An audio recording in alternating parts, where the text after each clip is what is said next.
I've noticed that on a lot of discussions and videos and comments when you're talking about firearms and stuff like that, that the subject of muscle memory comes up a lot. And I think a lot of people misunderstand or just don't appreciate fully what all muscle memory can do for you. Muscle memory isn't this computer program that you install inside yourself that is automatically going to have you do exactly the same thing under stress that you do in training, but it will help. And to me, it's sort of something that's helping in the background. It's allowing your subconscious to play a role alongside your conscious mind under stress. And it can fill in a lot of gaps. Now, granted, on the range in here, I'm not under stress, but I kind of want to show you a quick little drill that will illustrate sort of what muscle memory can do for you. So I've got a target with no holes in it.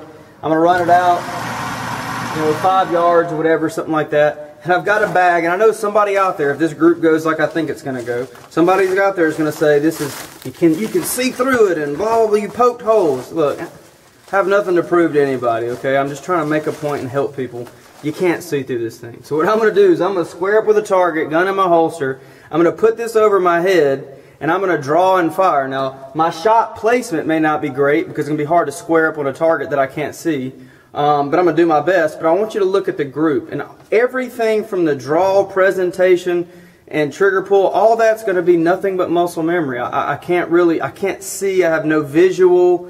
I'm not going to be able to line my sights up between each shot. I'm going to depend on muscle memory, on a good stance, grip, trigger pull, and all that. The same draw stroke I do all the time. And I'm just going to try to show you what maybe your subconscious can help you do in the background so that you can take what you're about to see and layer that on top of what your conscious mind is capable of under stress. And obviously you're going to get something more positive out of that sort of coupling of skills. So squaring up on the target. Hope I can get this over my head with the earmuff. I should probably have tried this first before I did the video, right? Let's see if this would even fit. And it fits. I'm probably going to suffocate. I assume I know where the target is. Draw stroke.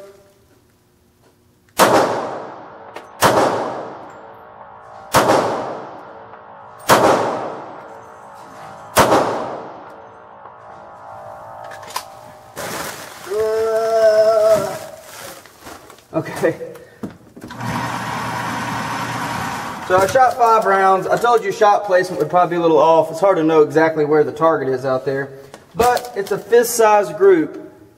From the draw, from the holster, draw, stance, trigger pull, all of that. A fist-sized group, give or take a knuckle. Purely using muscle memory. The same draw, the same trigger pull, using reset, doing all these things. I would love to have this sort of accuracy in a gunfight. Now, obviously, I'd be shooting a lot quicker in a gunfight, but I would love to have that level of accuracy. Now, I'm going to go back out there.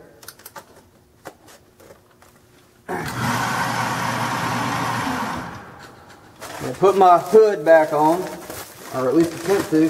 And I don't know how many rounds exactly I've got left in the mag, but I'm going to try to pump those out quickly, more quickly than I did these last few, and see what kind of accuracy muscle memory will give me,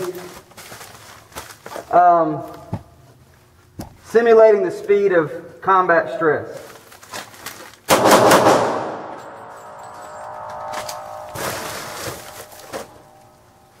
All right. Once again, not really on the target because I can't see the target once I put the head on there. But the group is what's important. Okay, the group is what's important. I can't have the gun out there and knowing where the target is and then put the hood over my head. That's why I'm having to do it this way. But still, I mean, a legitimate fish shot group, 3 rounds, decently quick enough in a gunfight probably, or along with everything else you got going on. You expect that kind of speed. And all I would need is the visual input to get that centered on the target. So muscle memory is extremely important and brings a lot to the table.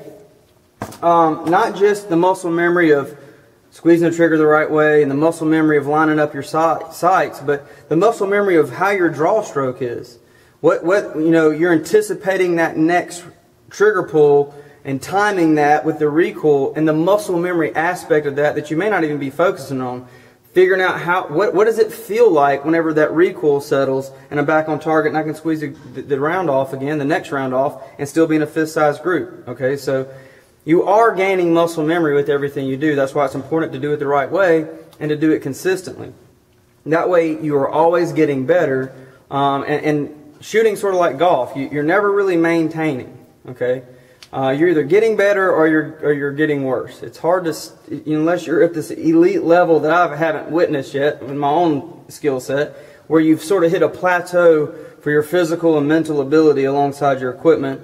Then yeah, maybe it's a maintenance for you, but very few people ever make it that far. I'm a pretty good shooter. I teach it for a living, and I don't feel like I've made it that far. I get better. I'm still shaving tenths of seconds off, hundredths of seconds off at least. Trying to tighten groups up, learning things. So point being, muscle memory is important. It's not a software system that's going to automatically guarantee you do everything right, but it's something important to have happening in the background on top of your conscious mind and what you're perceiving and reacting to what your visual input is feeding you. So I hope that helped somebody understand muscle memory a little bit better. Bye.